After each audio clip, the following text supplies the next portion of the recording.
Everyone, আসসালামু আলাইকুম। ৩৫তম BCS প্রিলিতে আসা একটি প্রশ্ন আমরা আজকে সমাধান করার চেষ্টা করব। চলুন শুরু করা যাক। সলিউশন। প্রশ্নটা আমাদের দেয়া আছে x⁻³ মাইনাস 0.001 ইকুয়াল টু 0। এটাকে আমরা লিখতে পারবো x⁻³ এ পাশে মাইনাস আছে, এ পাশে গেলে হয়ে যাবে প্লাস 0.001।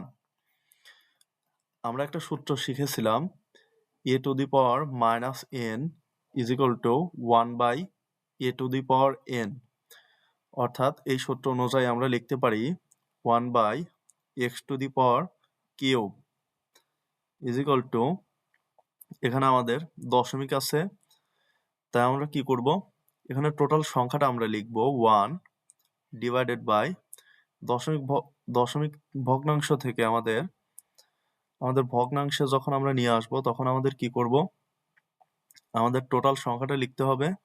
দশমিক আমাদের এখানে কাউন্টে আনা যাবে না, অর্থাৎ আমাদের টোটাল সংখ্যাটা লিখব। দশমিকের জন্য আমাদের 1 এবং দশমিকের পরে কয় ঘর আছে 1 2 3, এজন্য আমাদের 3টা শূন্য 1 2 3। এটাকে আমরা লিখতে পারবো 1/x³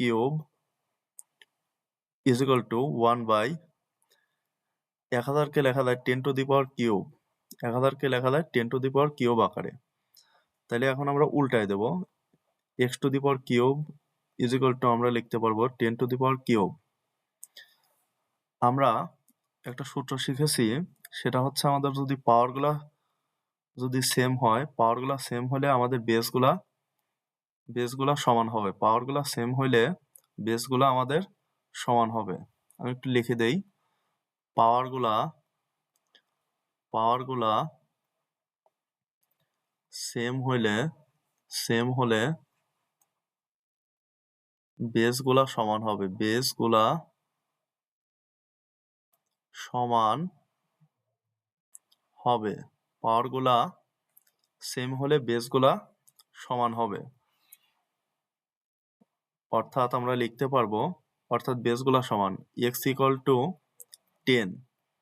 আমাদের এখানে চেয়েছে x² মান, অর্থাৎ আমরা লিখতে পারবো, অর্থাৎ উভয় পক্ষে বর্গ করে দেব, x² ইকুয়াল টু 10 তার স্কোয়ার। সুতরাং x² ইকুয়াল টু 100। এখানে আমাদের অপশনে 100 আছে কোনটাতে, 1 নম্বরটায়, অর্থাৎ 1 নম্বরটাই হবে হচ্ছে আমাদের কাঙ্ক্ষিত অ্যান্সার। 1 নম্বরটাই হবে আমাদের কি কাঙ্ক্ষিত অ্যান্সার।